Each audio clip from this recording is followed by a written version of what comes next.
Halo semuanya, selamat pagi. Pada kali ini, saya akan menjelaskan tentang pandangan sosial konsumen. Sebelum lebih lanjut, izinkan saya untuk memperkenalkan diri saya. Perkenalkan, nama saya Susana Dewi Kartika Astriana. Baik, kita akan langsung masuk ke materi.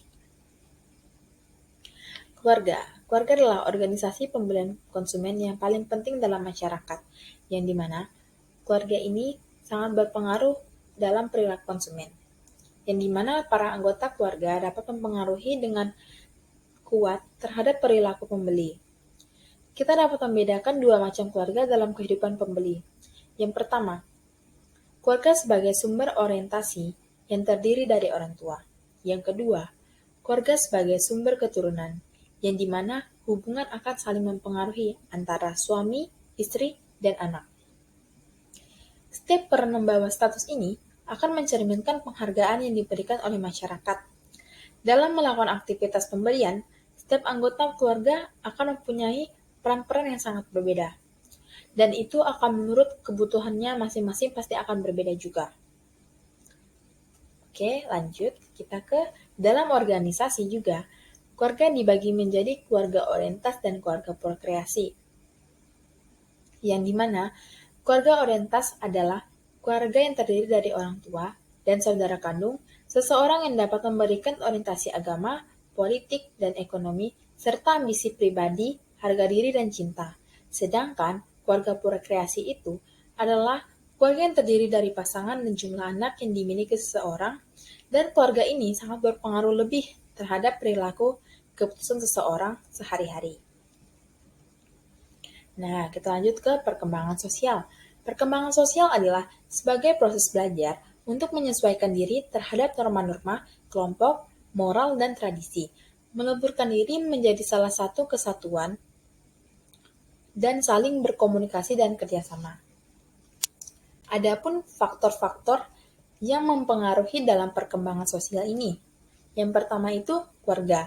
Keluarga adalah lingkungan pertama yang memberikan pengaruh terhadap berbagai aspek perkembangan anak, termasuk perkembangan sosialnya, yang dimana kondisi dan tata cara kehidupan keluarga juga akan mempengaruhi dalam lingkungan yang kondusif bagi sosialisasi anak. Proses pendidikan juga bertujuan untuk mengembangkan kepribadian anak akan lebih banyak ditentukan oleh keluarganya. Tidak hanya itu, dari pola pergaulan, etika, berinteraksi dengan orang lain, semua akan ditentukan oleh keluarganya. Yang kedua, kematangan. Dapat bersosialisasi dengan baik diperlukan kematangan fisik dan psikis sehingga mampu mempertimbangkan proses sosial, memberi dan menerima nasihat orang lain, memerlukan kematangan intelektual dan emosional. Di samping itu juga, dalam berbahasa juga akan sangat menentukan. Yang ketiga, status sosial, yang dimana ekonomi kehidupan sosial banyak dipengaruhi oleh kondisi sosial, ekonomi keluarga dalam masyarakat. Perilaku anak akan banyak memperhatikan kondisi normatif yang telah ditanamkan oleh keluarganya. Yang keempat itu pendidikan, yang dimana pendidikan merupakan proses sosialisasi anak yang terarah. Hakikat pendidikan sebagai proses pengoperasian ilmu yang normatif. Anak akan memberikan warna kehidupan sosial di dalam masyarakat dan kehidupan mereka yang akan datang. Yang kelima itu kapasitas mental, emosi, dan inteligensi, yang dimana kemampuan berpikir dapat banyak mempengaruhi banyak hal, seperti kemampuan belajar, memecahkan masalah, dan berbahasa. Perkembangan emosi berpengaruh sekali terhadap perkembangan sosial anak. Anak yang berkemampuan intelek tinggi akan berkemampuan berbahasa juga dengan baik. Baik, kita lanjut ke perkembangan budaya, yang dimana perkembangan budaya ini perubahan yang terjadi dalam budaya yang bersifat positif dan akan lebih baik dari budaya yang sebelumnya. Hal ini diakibatkan oleh semakin majunya juga pola pikir manusia terhadap lingkungan sekitarnya, sehingga mereka mencetuskan perubahan-perubahan yang menurut mereka akan memajukan budaya lingkungan sekitar mereka. Yang dimana perkembangan budaya ini yaitu salah satu bentuk perkembangannya yaitu produksi pangan, yang dimana asal mula produksi pangan ialah bercocok tanam dan memelihara, dan tidak berhenti-hentinya dikaji secara arkeologis dan tidak habis-habisnya untuk diperdebatkan secara teoritis. Untuk apakah sebenarnya segala perhatian terhadap produksi pangan ini? Apa kalian tahu? Nah, jika tidak tahu, saya akan memberitahu. Nah, salah satu alasannya, yang pertama itu produksi pangan sangat berpengaruh pada perubahan besar di masyarakat, yang dimana meningkatkan populasi manusia dengan pesat dan mengubah tata cara kehidupan di setiap benua kecuali Australia. Alasan kedua itu bahwa produksi pangan seperti halnya urbanisasi. Produksi pangan mengalami evolusi secara terpisah paling tidak 3 bagian dunia, di Timur Dekat, di Asia Tenggara, dan di Mesoamerika. Produksi pangan mengubah banyak daerah tropis, serta mengubah daerah-daerah yang tandus. Dengan perkembangan dan tata cara kehidupan pengembala nomadik, ataupun nomadik itu adalah berpindah-pindah, yang dimana mempunyai pengaruh besar pada kemunculan negara-negara dan berbagai peradaban. Lanjut. Nah, ada pengaruh lingkungan kecil lingkungan konsumen. Yang pertama itu budaya, yang dimana budaya itu yang digunakan dalam perilaku konsumen dalam mengacu nilai, gagasan, artefak, dan simbol-simbol lain yang bermakna dalam membantu individu untuk berkomunikasi, melakukan penafsiran, serta evaluasi yang terjadi dalam masyarakat. Pemasaran dipandang sebagai saluran terjadinya transfer makna budaya kepada konsumen. Fantastic Inflatable Water Park. Yang kedua itu kelas sosial, yang dimana kelas sosial adalah pembagian di dalam masyarakat berdasarkan kelas sosial yang terdiri dari individu yang mempunyai nilai, minat, dan perilaku yang sama. Konsumen dibedakan atas perbedaan sosial, ekonomi, yang didasarkan pada tingkat yang paling rendah hingga paling tinggi. Status sosial menghasilkan perilaku konsumen yang didasarkan pada produk yang dikonsumsi, misalnya kendaraan yang dipakai, merek pakaian yang dipakai, dan sebagainya. Kelas sosial juga dan stratifikasi sosial terbentuk karena sistem kasia yang berbeda yang dibesarkan dalam peran tertentu tidak dapat mengubah kasta mereka.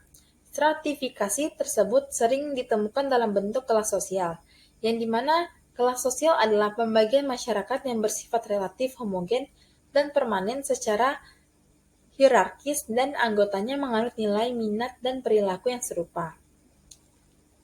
Nah, kelas sosial ini tidak hanya mencerminkan penghasilan, tetapi juga indikator lain, seperti pekerjaan, hal busana, cara berbicara, preferensi rekreasi, dan hal-hal lainnya.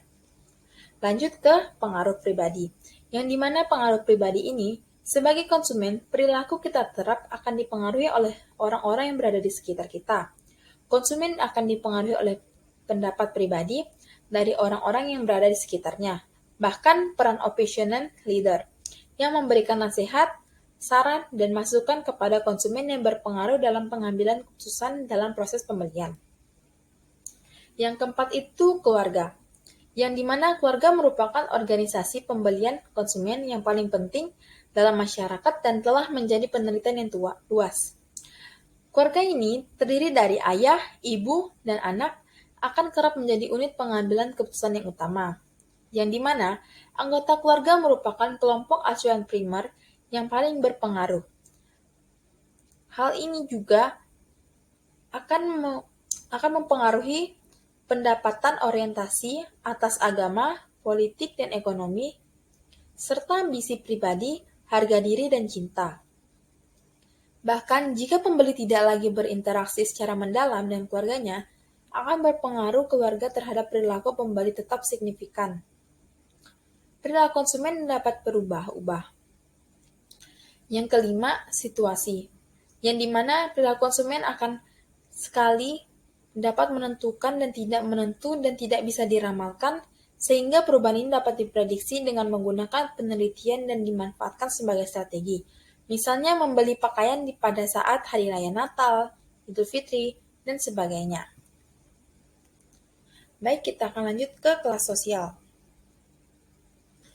Kelas sosial adalah pembagian anggota masyarakat ke dalam suatu hierarki, suatu kelas yang berbeda sehingga para anggota setiap kelasnya secara relatif mempunyai status yang sama dan para anggota kelas lainnya mempunyai status yang lebih tinggi ataupun lebih rendah. Nah, kelas sosial ini bisa disebut dengan strata sosial, yang dimana pengaruh dari adanya kelas sosial terhadap perilaku konsumen begitu banyak dan begitu nampak sekali dari pembelian akan kebutuhan untuk sehari-hari. Bagaimana seseorang dalam membeli akan barang kebutuhannya sehari-hari yang primer ataupun sebagai penghias dalam kelas sosial yang berbeda, yang dalam berbeda-beda setiap harinya. Untuk itu, kelas sosial dan status ini akan lebih tinggi jika akan membeli kebutuhan yang bermerek dan terkenal, di tempat yang paling terkhusus memiliki harga yang cukup mahal. Sedangkan kelas sosial dari status yang rendah akan membeli barang yang kebutuhan sesuai dengan kemampuannya, atau di tempat yang biasa saja. Status sosial dibandingkan dengan toko lain. Kelas sosial mengacu pada pengelompokan orang yang sama dalam perilaku mereka, berdasarkan posisi ekonomi mereka di pasar. Kelompok status akan mencerminkan suatu harapan komunitas akan gaya hidup di kalangan masing-masing kelas, dan estimasi sosial yang positif dan negatif mengenai kehormatan yang diberikan kepada masing-masing kelas. Adapun variabel yang menentukan kelas sosial. Yang pertama, variabel ekonomi. Variabel ekonomi ini meliputi pekerjaan, pendapatan, dan kekayaan, yang dimana pekerjaan status ini akan menentukan kelas sosial seseorang, yang dimana status sosial akan ditentukan oleh keluarga di mana ia tinggal. Pekerjaan yang dilakukan orang tua, baik ayah maupun ibu, akan menentukan kelas sosial. Di daerah pedesaan, di mana penghargaan terhadap guru masih sangat tinggi, maka status pekerjaan sebagai guru masih dianggap sebagai kelas sosial yang sangat baik atau kelas atas. Dan para pengusaha kaya, para eksekutif perusahaan besar-besar di kota besar juga menganggapnya sebagai kelas sosial. Dengan semakin beragamnya pekerjaan yang terspesialisasi ke dalam jenis-jenis pekerjaan tertentu, kita secara tidak sadar dan bahwa banyak pekerjaan dan jenis-jenis pekerjaan yang sangat lebih terhormat. Yang kedua, pendapatan. Yang dimana pendapatan ini akan menentukan daya beli seseorang, yang selanjutnya akan mempengaruhi pola konsumsinya. Di mana semakin tinggi pendapatan seseorang, semakin besar juga peluang ia masuk ke dalam kategori kelas atas. Yang dimana variabel pekerjaan dan pendapatan ini merupakan variabel yang paling penting dalam menentukan kelas sosial individu. Kedua, apa yang orang kerjakan untuk nafkah tidak hanya menentukan berapa banyak yang harus dibelanjakan oleh keluarga, tapi yang lebih penting itu menentukan kehormatan yang diberikan oleh anggota-anggota keluarga. Yang ketiga, kekayaan, yang dimana kekayaan adalah hasil dari akumulasi pendapatan pada masa lalu, dalam bentuk tertentu seperti pemilikan perusahaan atau saham dan obligasi, kekayaan ataupun sumber pendapatan masa yang datang yang memungkinkan keluarga untuk mempertahankan kelas sosialnya yang tinggi, generasi dan demi generasi. Untuk memahami peran uang dalam menentukan strata sosial atau kelas sosial, kita harus menyadari bahwa pada dasarnya kelas sosial merupakan suatu cara hidup. Artinya, bahwa pada kelas-kelas sosial tertentu memiliki cara hidup atau pola hidup tertentu pula dengan untuk menopang cara hidup tersebut diperlukan biaya yang sangat penting dan sangat besar. Yang keempat, pendidikan, yang dimana kelas sosial dan pendidikan saling mempengaruhi sekurang-kurangnya dalam dua hal. Yang pertama, pendidikan yang tinggi memerlukan uang dan motivasi. Yang kedua, jenis dan tinggi rendahnya pendidikan mempengaruhi jenjang kelas sosial. Yang dimana pendidikan tidak hanya sekedar memberikan keterampilan kerja, tetapi juga melahirkan perubahan mental, selera, minat, tujuan, etiket, cara berbicara, dan hal-hal lainnya. Yang kedua itu variabel interaksi, yang dimana meliputi prestise pribadi, asosiasi, dan sosialisasi. Di mana prestise pribadi ini, kelas sosial akan ditentukan oleh penghargaan yang diberikan orang lain kepada seseorang, yang dimana seseorang dikatakan memiliki prestise pribadi ini jika ia dihormati oleh orang lain dan oleh orang sekelilingnya. Orang mempunyai prestise tinggi bila orang lain mempunyai sikap atau menghormati mereka. Prestise ini akan sentimen di dalam pikiran orang yang mungkin tidak selalu mengetahui bahwa hal itu akan ada di sana. Untuk analisis konsumen, Prestise mempunyai dua cara, yaitu dengan menanyakan orang mengenai sikap respek mereka terhadap orang lain, dan dengan menanyakan orang memperhatikan perilaku mereka dalam hal-hal seperti peniruan gaya hidup dan pemakaian produk. Yang kedua itu asosiasi, yang dimana asosiasi ini adalah variabel yang berkenan dengan hubungan sehari-hari. Orang yang mempunyai hubungan sosial yang erat dan orang yang suka mengajarkan hal-hal yang sama, seperti yang mereka kerjakan, dengan cara yang sama, dan dengan siapa mereka bersenang. Yang ketiga itu sosialisasi, yang dimana sosialisasi adalah proses di mana individu belajar tentang keterampilan, sikap, dan kebiasaan untuk berpartisipasi di dalam kehidupan komunitas bersangkutan, yang dimana banyak penelitian biologis menyimpulkan bahwa perilaku dan nilai-nilai kelas sosial itu dipelajari sejak dini di dalam siklus kehidupan. Posisi kelas orang tua jelas dibedakan pada anak-anak pada waktu mereka mencapai masa remaja, bukan hanya untuk pola perilaku dasar, tetapi variabel kepribadian yang bervariasi menurut kelas sosial seperti harga diri. Yang terakhir itu variabel politik, yang dimana ada kekuasaan dan mobilitas, yang dimana kekuasaan adalah potensi individu atau kelompok untuk menjalankan kehendak mereka atas orang lain, namun pemasar kurang tertarik secara langsung. Karena variabel ini meskipun merupakan pokok dalam analisis banyak teoretikus kelas sosial. Yang kedua itu mobilitas, yang dimana konsep kembar yang berhubungan dengan stabilitas dan instabilitas sistem stratifikasi suksesi mengacu pada proses anak-anak yang mewarisi posisi kelas orang tua mereka. Mobilitas mengacu pada proses pergerakan naik atau turunnya yang berhubungan dengan orang tua mereka. Bila terjadi di dalam arah naik, kemungkinan ada bahwa konsumen perlu belajar seperangkat perilaku yang baru, produk dan merek yang konsisten, dan status yang mereka akan gunakan nantinya. Baik, sekian dari saya. Terima kasih. Dan sampai jumpa.